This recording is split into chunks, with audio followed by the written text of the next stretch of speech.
Oke, baik. Bismillahirrahmanirrahim. Assalamualaikum warahmatullahi wabarakatuh. Waalaikumsalam warahmatullahi wabarakatuh. Ya, selamat pagi dan salam sejahtera untuk kita semua. Hari ini kita akan melanjutkan perkuliahan kita. Kita ada lagi penelitian kuantitatif. Bagaimana janji saya, sebenarnya saya ingin menampilkan bab satu gitu ya, dan kita langsung latihan membuat proposal atau membuat latar belakangnya khususnya. Ya, namun sepertinya nanti aja kita buatnya nanti aja. Saya akan jelaskan teori-teorinya dulu. Jadi bab 1 hari ini, bab 2 minggu depan, bab 3 gitu. Jadi berurutan. Baru nanti kita langsung praktek menyusun proposalnya gitu. Nah, mengenai bab 2 saya akan sajikan materinya. Saya tampilkan.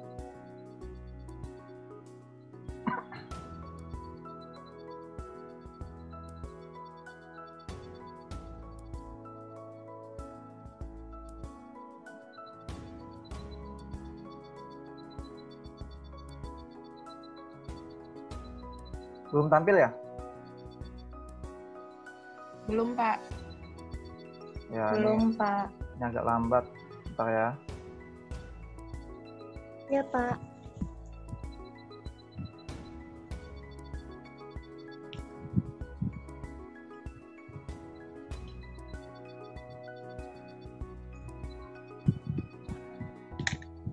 Ini sudah tampil? Belum, Pak. Belum juga? Bentar, Pak. Ini masih loading kayaknya, Pak. Masih loading, Masih Pak. loading. Ini sudah tampil? Belum. Loading, Pak. Masih loading. loading. Masih loading. Nah, sudah, Pak. Sudah tampil? Oke. Sudah, Pak. Sudah. Ya, Pak. Oke, saya akan jelaskan ya. Baik, Pak. Iya, Pak. Di F5 aja, Pak.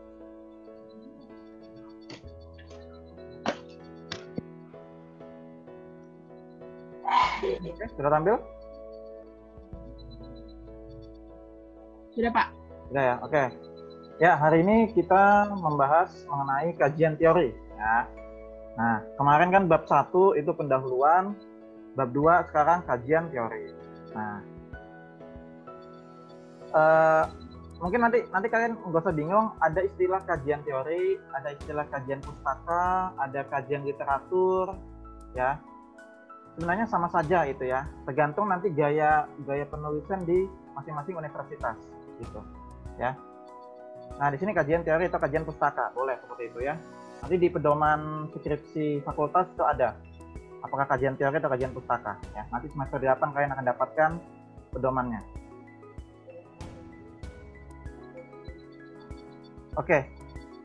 Sedikit mereview pertemuan sebelumnya, kita tahu bahwasannya tujuan penelitian adalah untuk menemukan, membuktikan, dan mengembangkan. Kan gitu ya, ada 3. Saya masih ingat yang minggu lalu?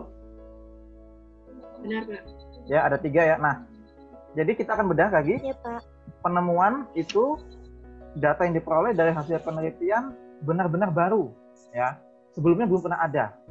Ya.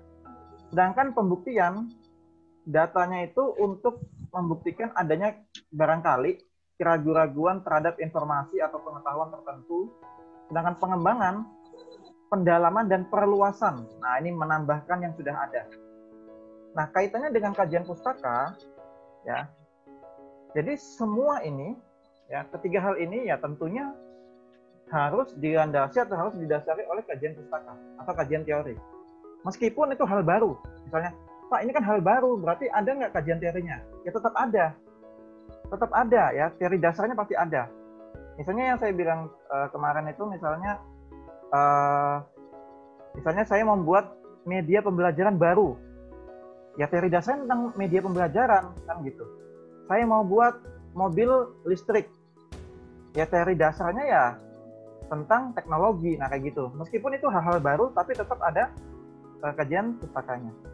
Begitu pula pembuktian. Pembuktian nih, apalagi pembuktian, ini sudah ada penelitiannya. Yang saya bilang ya, misalnya ada penelitian pengaruh penerapan media pembelajaran media pembelajaran video interaktif terhadap motivasi belajar siswa SMP Negeri 1 Balikpapan misalnya. Kalian ingin buktikan, benar nggak sih penelitian itu, video itu bisa meningkatkan motivasi belajar siswa? Nah, kita bisa membuktikan. Kita bisa pakai penelitian sebelumnya itu, ya, penelitian itu untuk menjadi kajian pustaka. Nah, gitu. Termasuk untuk mengembangkan. Oh, barangkali tidak hanya video interaktif, melainkan video interaktif ditambah apa? Nah, kayak gitu. Jadi penting banget nih kajian pustaka, ya, penting banget ada. Ya. Jadi jangan dikira kajian pustaka atau cuman ngutip-ngutip dari buku, ya itu tetap penting, gitu, ya, sangat penting, dan itu ada di bab 2, gitu ya. Lanjut ya. Oke, kita lanjut. Pak. Oke. Ya, Pak. Nggak ada delay ya? Pak. Ada delay nggak suara saya tadi? Nggak ada kan? Nggak ada, Nggak ada, Pak. Pak. Oke, Benar alhamdulillah. jelas. Nah, ini ya, ini yang saya bilang tadi. Tentunya dalam penelitian kita itu memerlukan suatu kajian pustaka di mana kajian tersebut memberikan landasan dalam penyusunan laporan penelitian. Landasan atau fondasi, gitu. Ya. Jadi ini penting banget kajian pustaka itu atau kajian teori itu. Kalau kalian mau meneliti tentang media pembelajaran misalnya, ya berarti teorinya tentang media pembelajaran. Teorinya tentang teori belajar behavioristik misalnya. Di mana teori behavioristik itu mengatakan bahwasannya jika ada stimulus, maka ada respon siswa. Begitu. Atau teori konstruktivisme, bahwasannya siswa itu bisa belajar atau membangun atau mengkonstruk pengetahuannya sendiri dengan media pembelajaran jarak jauh. Nah, seperti itu. Jadi penting banget ada teori. Itu. Nah, nanti kita akan praktekkan gitu ya, ketika sudah saya sampaikan keseluruhan materi, kita akan praktekkan bagaimana menyusun bab 2 dengan judul yang sudah ada, dengan judul kalian yang sudah kalian pilih nantinya. Gitu. Ya. Next. Nah, ini sedikit definisi ya. Kajian pustaka merupakan uraian atau deskripsi tentang literatur yang relevan. Nah, ini ada kata kunci. Literatur yang relevan dengan bidang atau topik tertentu sebagaimana ditemukan dalam buku-buku ilmiah atau artikel jurnal. Ya. Jadi kalian bisa mencari referensi menggunakan buku atau menggunakan artikel, ya, artikel ilmiah. Ada di banyak itu di kalian cari aja. Artikel tentang media pembelajaran, artikel tentang model pembelajaran Jigsaw misalnya kayak gitu ya, artikel jurnal khususnya ya. Karena itu trennya saat ini ya memang kita melakukan penelitian, referensinya harus yang terkini, harus yang terupdate. Di mana hasil-hasil jurnal itu, hasil-hasil penelitian di jurnal itu update banget tuh. Ya. Nah, kemudian dalam penyusunan kajian pustaka, kita selaku peneliti harus melakukan identifikasi secara sistematis penemuan dan analisis dokumen yang memuat atau berhubungan dengan masalah dalam penelitian yang dilakukan. Ya, jadi kita ibaratnya kajian literatur ini atau referensi-referensi kita pakai itu ibaratnya itu peluru. Ya, sebelum kita berperang. Jadi kita misalnya, Pak, saya mau mengajukan judul penerapan media pembelajaran video interaktif di sekolah SMA Negeri 1 misalnya. Maka kalian harus mencari referensi seluruhnya tentang media pembelajaran. Nah, gitu. Cari aja di Google gitu kan. Jurnal penelitian tentang media pembelajaran. Ada banyak itu. Download tuh yang PDF gitu. Nanti kalian seleksi ya. Kalian harus identifikasi. Kalian harus seleksi, mana sih yang saya perlukan, mana sih yang saya butuhkan gitu ya. Seperti itu. Jadi, misalnya dapat nih kalian, dapat 20 misalnya. Dapat 20 jurnal. Ya, 20 artikel jurnal. Dari 20 itu bisa saja nggak kalian pakai semua, ya. Bisa saja kalian pakai misalnya ternyata yang cocok cuman 7 aja. Nah, bisa seperti itu. Ya. Bisa seperti itu nantinya, ya. Kita next. Nah, ini ya. Ini yang saya bilang tadi. Jadi kajian pustaka atau kajian literatur itu literatur yang kita gunakan itu untuk mendukung tulisan kita. Ya. Sebaiknya literatur yang ada itu kita baca pastinya, kita pahami. kita telaah, bisa juga kita kritik. Nah ya, jadi karya penelitian terdahulu bisa kita kritik atau kita review. Ya.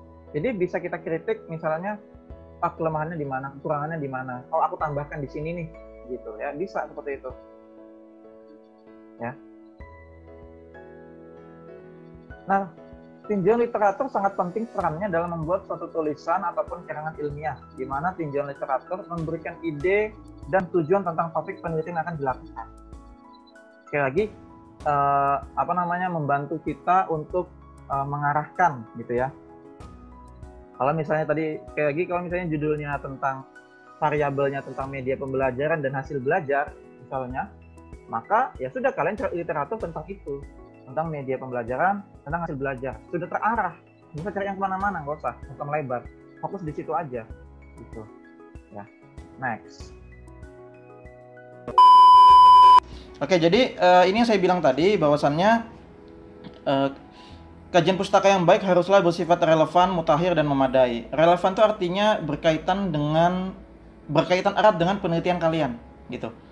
Misalnya kalian tadi meneliti tentang mau menggunakan media pembelajaran video interaktif, ya sudah cari referensi tentang video, gitu, tentang media pembelajaran. Jangan cari model pembelajaran kayak gitu, ya. Jadi yang relevan atau yang sangat dekat dengan teori atau dengan penelitian kalian, gitu. Mutakhir artinya yang terkini atau yang terbaru.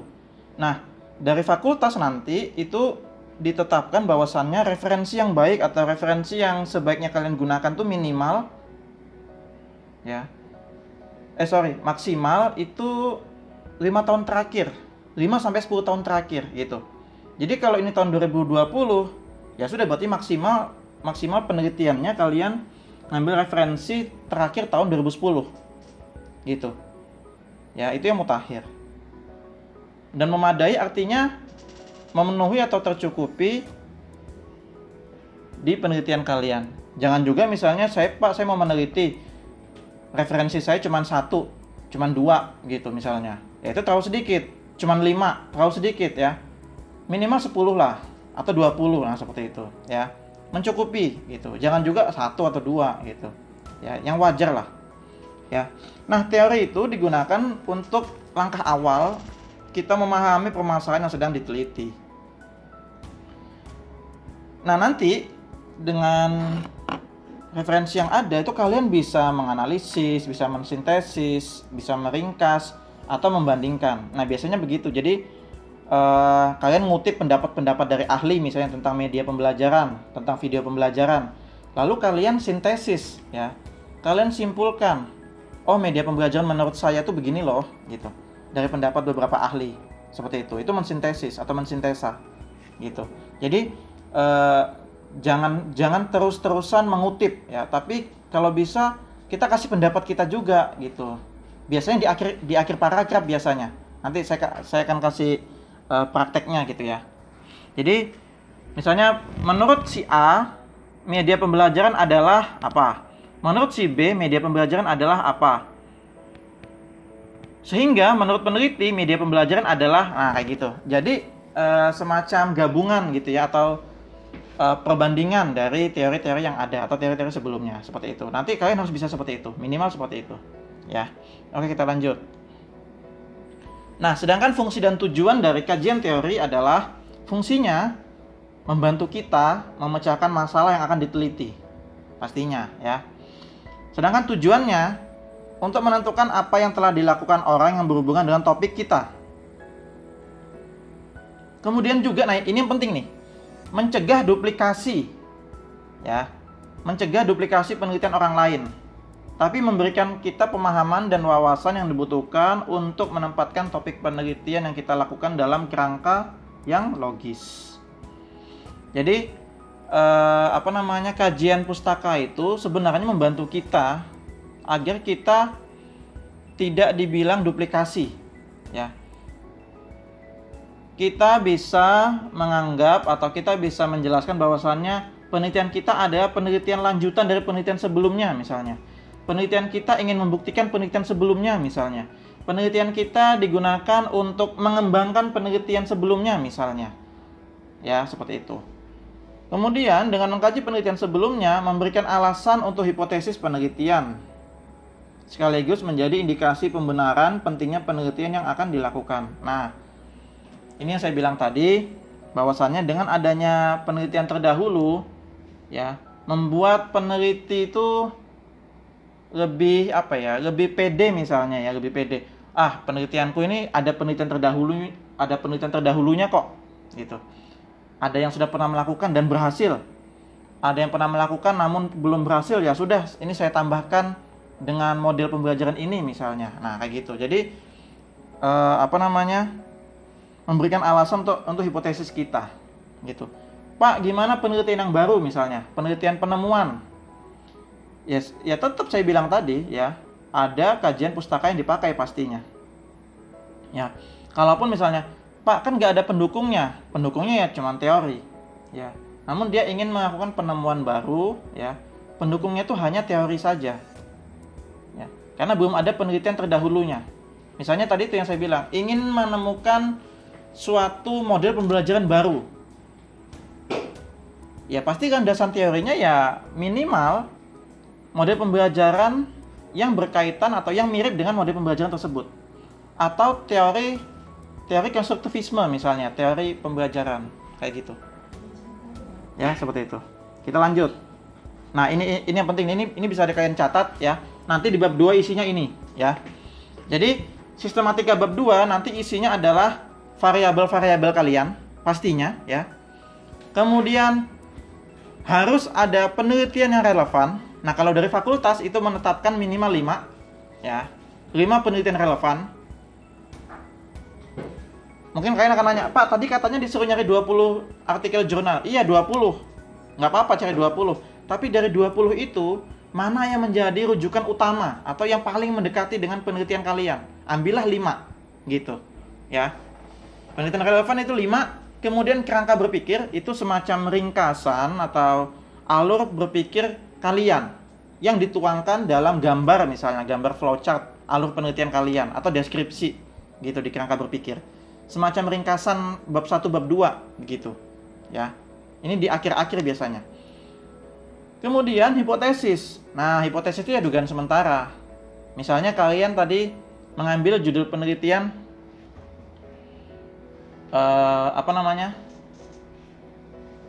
penerapan media pembelajaran gitu ya. Pembelajaran dengan menggunakan media pembelajaran video interaktif terhadap hasil belajar misalnya. Apakah berpengaruh atau apakah terdapat perbedaan hasil belajar? Hipotesis kita, dengan menggunakan media pembelajaran terdapat perbedaan hasil belajar antara kelas A dengan kelas B. Nah, kayak begitu. Ya, ada dugaan sementara. Gitu, ya. Oh ya, kembali ke poin variabel. Variabel itu kayak gini tadi. Misalnya kalian tadi judulnya media pembelajaran terhadap hasil belajar. Berarti minimal variabelnya ada 2, minimal ada 2. Ada media pembelajaran, ada juga hasil belajar. Nah, minimal 2 itu. Pak, boleh lebih nggak? Boleh. Habis media pembelajaran, di bawahnya nanti misalnya ada media pembelajaran YouTube misalnya, atau video interaktif tadi. Nah, gitu. Kemudian, Pak, boleh nggak nambah teori belajar? Boleh juga. Teori belajar behaviorisme misalnya. Ya, tentang media pembelajaran. Teori belajar konstruktivisme, boleh juga. Jadi variabelnya ada subnya nanti, subbabnya ada 4 nanti itu. Jadi A, ya misalnya bab 2, kajian pustaka. Ya. Teorinya itu nanti ada A, tentang teori belajar. B, tentang media pembelajaran. C, media pembelajaran interaktif. D, hasil belajar. 4 ya. Lalu tambah E, penelitian relevan. F, kerangka berpikir. G, hipotesis. Nah, kayak gitu nanti sistematika bab 2. Gitu. Nanti kita akan praktek ya. Nanti ini saya kasih teori-teorinya dulu. Nanti aja beberapa pertemuan ke depan kita langsung praktek menyusun bab 1, kemudian bab 2, tahu bab 3. Dan saya akan lakukan pembimbingan kepada kalian. Gitu. Namun dari sekarang kalian sudah mulai memikirkan judul, ya. Kita lanjut ya. Oke, sumber pustaka di sini, ya. sumber pustaka yang kalian gunakan di sini ada 3 jenis ya. Primer, sekunder, dan tersier. Primer itu yang sudah saya singgung tadi ya, mengenai artikel jurnal. Laporan penelitian sebelumnya atau skripsi, tesis itu primer ya. Publikasi dari pemerintah, nah, misalnya undang-undang, peraturan pemerintah itu juga sumber primer ya, serta katalog ya. Sedangkan sekunder, nah itu dari kamus, dari ensiklopedi, dari buku pegangan atau buku teks, serta review dari beberapa jurnal, itu sekunder. Dan yang terakhir tersier, ini pelengkap aja ya. Sumbernya dari abstrak penelitian, daftar-daftar pustaka, indeks gitu. Namun biasanya kakak-kakak kelas kalian tuh pakai sumber yang kalau bisa ya primer ya. Pak, misalnya terbatas bagaimana? Ya nggak apa-apa sekunder ya. Kalau memang bukunya ada ya sudah pakai buku. Ya, seperti itu. Kita lanjut. Nah, kutipan. Ini penting nih. Jadi yang saya bilang tadi di bab 2 sebenarnya kasarnya sih kita seperti memindahkan tulisan orang lain ke tulisan kita, ya. Kasarnya seperti itu. Ya. Namun kita nggak langsung pindah sekaligus gitu, nggak pindah serta-merta atau pindahin semua, enggak. Di sini ada kata-kata atau kalimatnya begini. Pinjaman pendapat atau kalimat yang diambil dari seseorang, baik berupa tulisan ataupun lisan yang bertujuan untuk memperkokoh argumentasi di sebuah karya tulis. Ya, jadi kita copy paste, tapi jangan lupa tulis sumber. Tapi jangan lupa kita modifikasi kalimatnya, kita ringkas, kita telaah dulu, kita sintesis gitu. Ya. Nah, pertimbangannya bagaimana? Kutipan itu perlu nggak sih? Kalau memang perlu atau relevan atau sangat dekat dengan penelitian kalian, ya sudah dikutip. Kalau enggak, nggak usah dipakai, dibuang. Nah, kayak gitu. Misalnya yang saya bilang tadi, dari 20 artikel, ada yang beberapa nggak cocok. Misalnya 5 artikel nggak cocok, ya, buang. Nah, kayak gitu. Ya, nggak usah dikutip. Kemudian penulis bertanggung jawab terhadap kutipan. Nah, jadi kalian yang bertanggung jawab terhadap kutipan kalian itu. Ya. Sama halnya kayak begini misalnya. Kalian pinjam pendapatnya orang lain, ya kalian bertanggung jawab atau kalian menyetujui pendapat itu. Atau misalnya meminjam pendapat orang lain namun kalian kontra dengan pendapat itu, kalian tuliskan di bawahnya. Nah. Misalnya nih, ada pendapatnya Pak Rian misalnya. Media pembelajaran tidak berpengaruh di prodi pendidikan matematika misalnya. Kalian tulis di bawahnya. Namun peneliti tidak sependapat dengan pendapat Rian, kayak gitu. Itu bisa, ya. Kita bisa tidak sependapat, bisa sependapat juga pastinya, ya. Kemudian pertimbangkan jenis kutipan. Nah, nanti kalian mau pakai kutipan yang jenis apa? Langsung kah atau tidak langsung? Nanti saya kasih contoh. Kemudian ini yang penting lagi, jangan juga terlalu banyak kutipan langsung. Ya itu sama aja kalian copy paste, sama aja kalian duplikasi, sama aja kalian plagiasi, jangan. Ya, kalau bisa kutipan langsung, ada kutipan tidak langsung, memodifikasi kalimatnya, begitu. Ya, ini saya akan kasih contoh. Ini dia. Kutipan langsung. Nah, contohnya kayak gini nih. Ya. Ini cara penulisan kutipan berdasarkan pedoman dari fakultas ya, pedoman skripsi. Jadi, pembelajaran pada hakikatnya merupakan komunikasi, buka kurung, Munadi, 2013 tahunnya ya, P.20. P itu artinya page atau halaman. Jadi halaman 20. Kalau tahun-tahun sebelumnya dulu ya itu pakai titik 2. Sekarang pakai page ya. Dan ini otomatis. Nanti saya kasih videonya ya menggunakan reference manager gitu.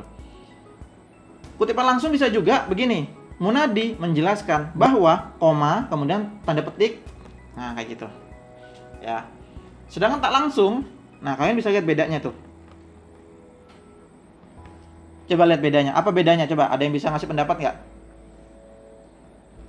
Bedanya kutipan langsung dan tak langsung yang saya kasih contoh ini. Coba silakan kasih pendapat. Kelihatan nggak tampilannya? Bedanya apa? Ya, kalau ya benar. Kalau kutipan langsung itu ada tanda kutipnya. Tanda apa? Tanda petik ya, tanda petik. Ya. Ada tanda petiknya. Kalau kutipan tak langsung nggak ada tanda petiknya. Coba perhatikan tuh. Meskipun bahasanya sama itu, ya. Tapi, nah, kutipan tak langsung nanti bisa kalian kalimatnya bisa diringkas atau dimodifikasi. Atau dalam bahasa itu apa ya? Parafrase. Bisa diparafrase. Misalnya di sini Munadi menjelaskan bahwa pembelajaran pada hakikatnya merupakan komunikasi. Saya mengutip tak langsung. Munadi menjelaskan bahwa pembelajaran merupakan komunikasi. Nah kayak gitu, singkat aja. Yang penting maknanya dapat. Pembelajaran merupakan komunikasi. Selesai. Nah, ya. Itu kutipan tak langsung. Bisa seperti itu, modifikasi kalimat atau parafrase. Gitu. Ada lagi kutipan dalam kutipan. Tuh misalnya Rian berpendapat, pendapatnya itu dari Munadi. Ya, bisa seperti ini. Rian buka kurung Munadi, nah kayak gitu. Atau di beberapa tulisan Rian buka kurung dalam Munadi 2013, nah kayak gitu. Ya. Jadi kutipan dalam kutipan, bisa seperti itu. Oke, sampai sini kita lanjutkan ya. Atau ada pertanyaan?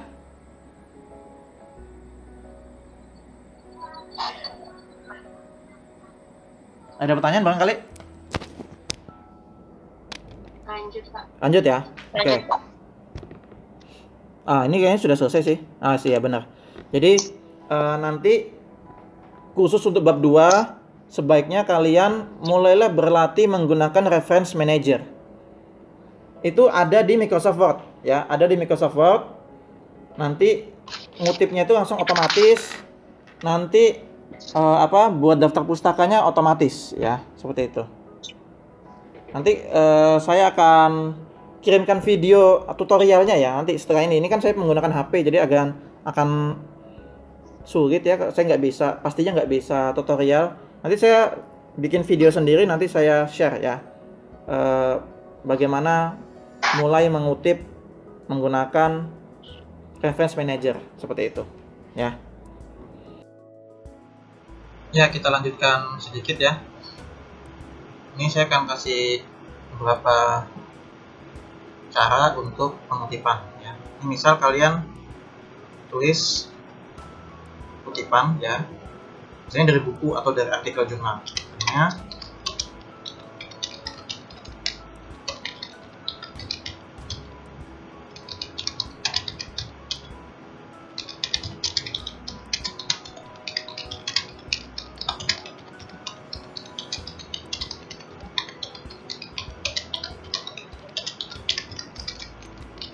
Seperti ini ya.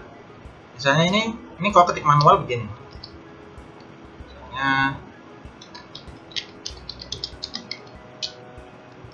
Misalnya aman ya. Nah, seperti ini. Ini kalau ketik manual. Namun bisa juga kutipan ini ya, sumber ini menjadi otomatis.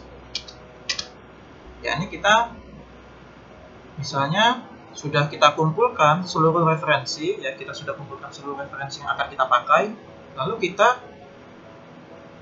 masukkan terlebih dahulu di sini nih, references ya. References.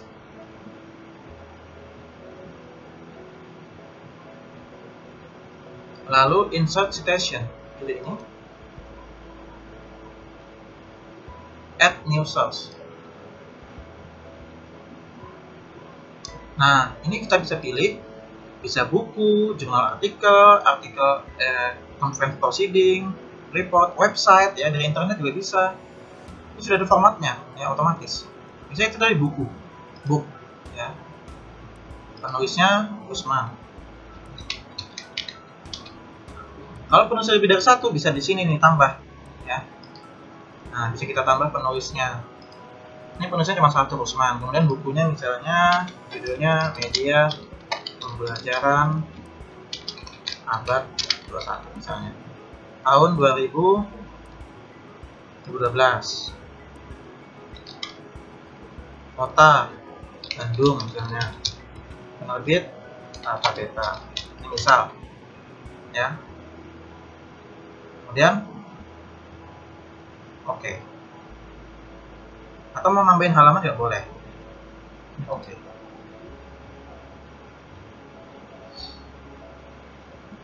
Nah, kan otomatis kan. Nah, dia pasti bentuknya begini.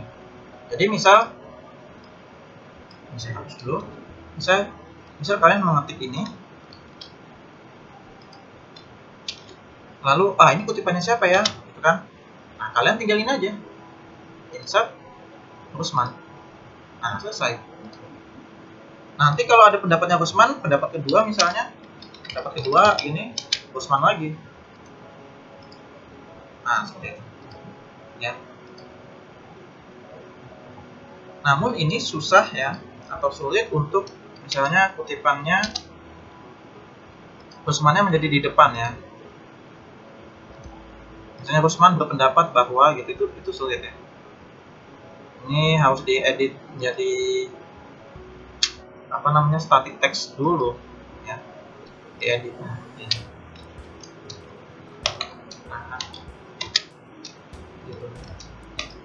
Oh, saya biasanya ini sih ya, kutipan langsung ataupun tidak langsung yang pendapatnya atau sumbernya saya tuliskan di belakang ini. Ya. Oh, di depan ya gini, ini kita harus edit dan beda ya, nih tampilannya beda. Nah ini kan, nah ini di blok begini, oh ini enggak. Nah,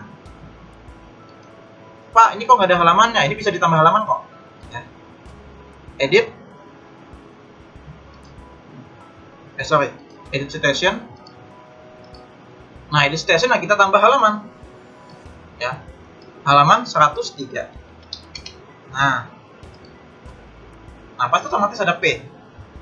Ini juga saya mengedit, nambah halaman 90 misalnya. Nah, bisa gitu ya. Gitu. Nantinya jadi sudah selesai bab 2 ya.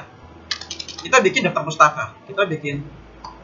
Jadi kalau buat bab 2 supaya tidak terlewat, langsung buat daftar pustakanya biar otomatis gitu. Ya. Nah, ini misalnya kita bikin daftar pustaka ya di bawah. Jadi kalau buat bab 2 jangan lupa ya, supaya tidak kelewatan, kita bikin daftar pustakanya. Jadi di halaman baru. Nah, tadi kita sudah masukin atau insert citation, nanti dia akan otomatis nih daftar pustakanya. Kita pilih bibliografi, insert.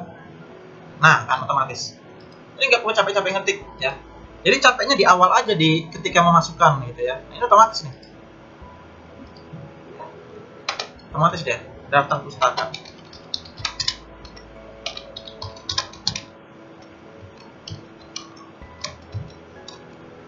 Nah, seperti itu. Semakin banyak yang kalian masukkan, nanti ini ya banyak. Ya, seperti itu. Nah, kalian nanti ya tergantung judulnya, kalian cari di Google jurnal-jurnal atau artikel jurnal seperti ini ya. Keywordnya gini aja, sederhana aja.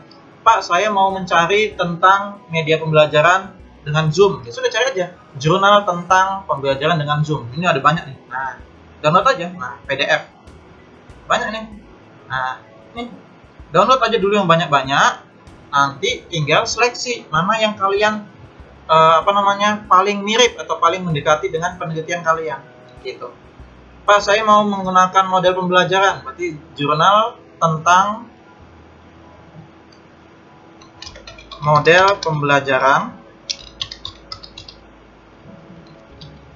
Jigsaw misalnya. Nah, banyak juga nih. Nah, penerapan model pembelajaran Jigsaw. Nah, banyak nih. Pak, saya mau mencari motivasi ya, juga jurnal tentang motivasi belajar. Nah, jurnal tentang keterampilan berbicara, atau tentang puisi misalnya gitu. Nah, ini ada. Nah, gitu aja ya. Nah, seperti itu ya. Itu saja sih tambahannya, tadi belum sempat saya tutorialkan. Ini aja tambahan sedikit tambahan dari saya, semoga bisa kalian pahami ya. Silakan nanti kalian coba-coba khususnya untuk menggunakan reference manager ya. Silakan kalian coba-coba. Enak ini kutipannya nih ya.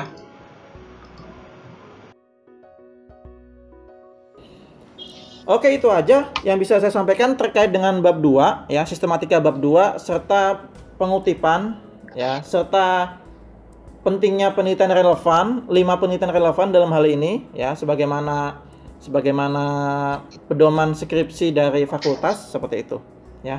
Itu saja yang bisa saya sampaikan. Barangkali ada yang mau didiskusikan? Silakan.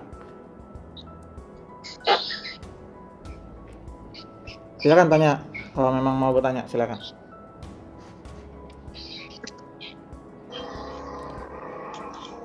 Izin bertanya. Ya, silakan. Perkenalkan Pak, saya Anissa. Tadi kan yang di bagian sumber pustaka, Bapak katakan alangkah lebih baiknya jika kita memakai yang primer ya Pak. Nah, pertanyaan saya, apakah ini dipakai semuanya Pak, dari artikel jurnal, laporan, sampai katalog, atau hanya mengambil beberapa saja Pak? Kalau ngambil beberapa saja itu minimalnya berapa ya Pak? Ya, oke. Masih Pak. Ya, oke. Itu suka-suka kita sebenarnya ya. Itu kombinasi aja sebenarnya ya.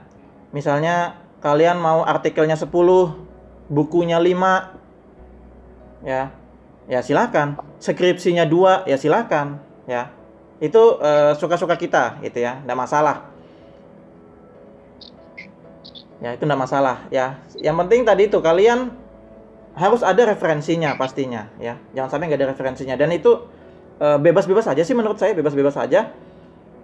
Namun kebanyakan saat ini ya, tuntutannya adalah kalian mencari referensi dari jurnal. Kebanyakan tuntutannya seperti itu, ya.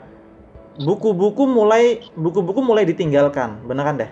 Ya meskipun buku itu penting, namun ya itu tadi saya bilang, ini terkait permasalahan kemutahiran data gitu. Kalau buku bisa aja referensinya kan lama, bisa aja, apalagi buku-buku luar negeri misalnya gitu yang tahun 90-an gitu ya. Bukunya misalnya buku penelitian kualitatif John Creswell ya, tahun 90. Kemudian buku model pembelajaran dari Joyce and Weil tahun 92. Nah, itu kan buku-buku lama ya, kitabnya di FKIP gitu sebenarnya ya. Cuman ya boleh pakai teori, kalau memang teori utamanya itu menggunakan buku ya silahkan ya, memang kalau tahunnya lama silahkan, namun sangat dianjurkan untuk yang terkini, khususnya jurnal-jurnal gitu. Mungkin kalian akan bertanya lanjut begini, Pak, apakah diperbolehkan menggunakan referensi yang tahun 90-an atau tahun 80-an? Boleh kalau memang itu teori utamanya ya, sekali lagi boleh. Namun sekali lagi teori itu berkembang ya, teori itu berkembang. Siapa tahu ada teori yang baru lagi. Nah, namun kalau mau dituliskan tahun 80 atau tahun 90 silahkan, tapi tambahkan juga teori yang terkini gitu ya. Dan itu bebas, jumlahnya berapa ya, bebas. Artikelnya berapa, skripsinya berapa, bukunya berapa, itu bebas ya. Oke, Anissa ya. Silakan lanjut kalau ada pertanyaan lagi. Pak. Pak, izin bertanya Pak. Ya. Baik Pak, perkenalkan nama saya Iin. Saya ingin bertanya Pak, yang tadi kan isinya bab 2 itu, yang hipotesis itu Pak, dugaan sementara peneliti itu, dugaannya dicantumkan di situ Pak, berarti bersifat subjektif. Iya, benar, bersifat subjektif. Ya. Dicantumkan di bab 2 ya, di bab 2 bagian akhir. Oh, baik Pak. Ya. Jadi gini. Jadi gini Pak, makanya saya nggak bisa ngasih satu persatu. Kemarin ngasih bab 1, kemudian nanti praktek bab 1. Nanti ini materi bab 2, praktek bab 2, nggak bisa begitu. Ini berkesinambungan. Ya, nanti aja prakteknya nanti ya. Makanya ini saya bilang, ini misal judul penelitian kalian ya, misalnya judul penelitiannya Iin misalnya pengaruh motivasi belajar terhadap hasil belajar. Ya, terhadap hasil belajar siswa SMP mana misalnya gitu.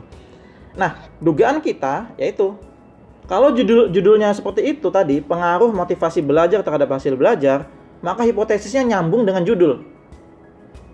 Hipotesisnya adalah motivasi belajar berpengaruh terhadap hasil belajar, seperti itu. Subjektif kita, subjektif. Kita menganggap ya dugaannya itu ya positif kayak itu tadi. Ya, oh ini berpengaruh. Ya. Seperti itu. Jadi nyambung sama judul. Jadi hipotesis ini nyambung sama judul, nyambung sama rumusan masalah nanti. Rumusan masalahnya kan gini. Apakah terdapat pengaruh antara motivasi belajar terhadap hasil belajar siswa SMP dan seterusnya? Nah, kayak gitu. Jadi nyambung semua nih. Ya, satu kesatuan.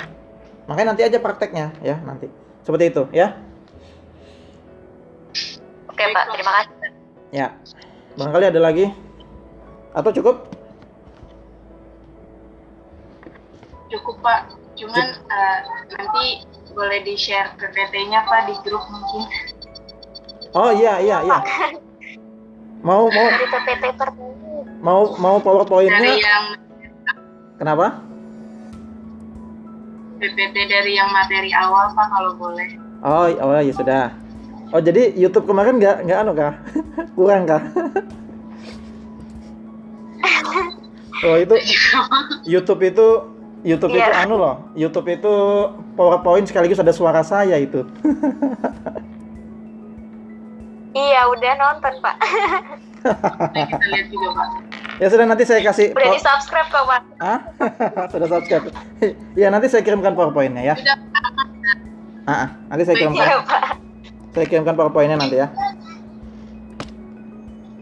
Oke, Pak. Oke, cukup? Cukup jelas, Pak. Cukup ya? Ayo sudah? Cukup jelas, Pak. Oke, cukup jelas ya. Jadi gini aja sudah. Ini tugas proyeknya kalian gini. Dari sekarang ya, supaya nanti nggak kalang kabut ya, nggak gelagapan. Dari sekarang kalian mulai memikirkan judul, ya. Mulai memikirkan mulai memikirkan permasalahan apa ya yang akan kalian angkat, ya. Kemudian dari permasalahan itu muncullah judul. Nah setelah itu didaftarlah judul-judul itu. Nah, kalian kan nanti pasti punya grup kelas sendiri. Kalian bikin list judul-judul kalian. Nah, kayak gitu. Nanti kirim ke saya. Nanti saya akan koreksi dan kita akan bahas di pertemuan berikutnya. Ketika judul sudah saya ACC, ya kan? Kalian siap untuk bikin proposalnya kayak gitu ya. Mungkin ya nanti ya setelah UTS gitu kan, kalau sesuai kontrak kuliah kita. Setelah UTS kita mulai nyusun proposal gitu. Tapi ya jauh-jauh hari ya sudah mulai dipikirkan permasalahan apa ini yang mau saya angkat kayak gitu. Ya. Baik, Pak. Ya. Pak. Ya, Pak, mau tanya, Pak, judul tadi, kalau misalnya judulnya itu mengharuskan misalnya perbandingan ini, Pak. Motivasi belajar anak yang kayak tadi tuh loh, Pak, yang mau nggak mau tuh harus terjun ke lapangan, itu gimana ya, Pak? Gini. Ya, ini pertanyaan bagus sebenarnya ya. Jadi kalau angkatan sebelumnya itu mereka terjun ke lapangan beneran. Jadi mereka terjun ke lapangan, ada bikin surat tugas gitu kan. Namun kalau melihat kondisi saat ini ya nggak apa-apa kalian nggak terjun ke lapangan ya. Kalian ini aja mengira-ngira misalnya Iin mau ngambil judul tadi ya tentang motivasi belajar terhadap hasil belajar misalnya. Nah kemudian bahas di latar belakang, hasil belajar siswa rendah sehingga perlu motivasinya bagaimana caranya, hasil belajarnya berupa atau nilainya misalnya di bawah KKM sekian berdasarkan wawancara. Nah itu kalian pura-pura aja ya, seolah-olah sudah wawancara di sekolah, kisahnya aja ya, nggak apa-apa. Ini kan masih latihan menulis. Jadi seolah-olah sudah wawancara, seolah-olah sudah observasi gitu. Ya. Saya tidak mewajibkan kalian ke sekolah gitu ya. Saya tidak mewajibkan karena memang kondisinya saat ini ya begitu ya, Covid ya. Jadi seolah-olah kalian sudah wawancara sekali lagi. Jadi buatnya ya itu nanti kisahnya sudah gitu ya, kisahnya sudah observasi gitu. Udah harus ke sekolah seperti itu. Namun kalau memang ingin ke sekolah, benar-benar ke sekolah, ingin benar-benar menggeluti penelitian tentang ini ya ya nanti nunggu situasi sudah terkendali ya. Kalian bisa lanjutkan ini kalau misalnya benar-benar tertarik ya di semester 8 ya digeluti ini gitu. Kalau memang tidak berubah pikiran. Ya ini masih jauh, ini kalian semester 5, masih jauh ke semester 8. Bisa saja pikiran itu berubah nanti di semester 6. Semester 6 nanti kalian diajari mata kuliah metode kualitatif. Barangkali tertarik kualitatif ya kan. Jadi nggak istiqomah gitu kan. Saat ini milik kuanti. Di semester 6 ada dosen lain yang jelasin kualitatif. Aku mau kualitatif aja. Nah, nggak istiqomah gitu kan. Aku mau ikut ini, ikut si A, si B gitu. Nah, jadi bisa jadi berubah pikiran gitu ya. Namun kalau sekali lagi kalau memang ingin meneruskan ya silahkan gitu. Nanti lihat situasi ya. Iya Pak. Baik Pak, terima kasih. Ya. Terima kasih Pak. Ya, oke. Jadi itu tugasnya ya. Mulailah mencari permasalahan. Ya terserah cari referensi di internet ya. Contoh-contoh permasalahan penelitian pendidikan bahasa Indonesia. Kemudian coba bayangkan permasalahan itu terjadi di sekolah di Balikpapan, ya terserah SMP atau SMA. Kemudian kalian ingin menerapkan apa? Nah, kayak gitu. Kalau yang lagi saat ini ya, yang lagi banyak digandrungi saat ini ya tentang media pembelajaran jarak jauh. Ini misal nih. Ya, itu yang terkini gitu. Tapi kalau mau yang lain tentang motivasi belajar, tentang minat belajar, tentang perhatian orang tua, tentang fasilitas orang tua, tentang kecerdasan emosional, ya boleh-boleh aja, silahkan ya, silahkan gitu, silahkan aja ya. Oke, cukup ya, cukup kuliah hari ini kalau memang sudah cukup jelas dan tanya jawabnya lumayan ya hari ini ya. Baik Pak. Ya, oke, cukup. Mohon maaf jika ada kekurangan. Selamat pagi. Assalamualaikum warahmatullahi wabarakatuh. Waalaikumsalam. Terima kasih Pak. Ya, oke.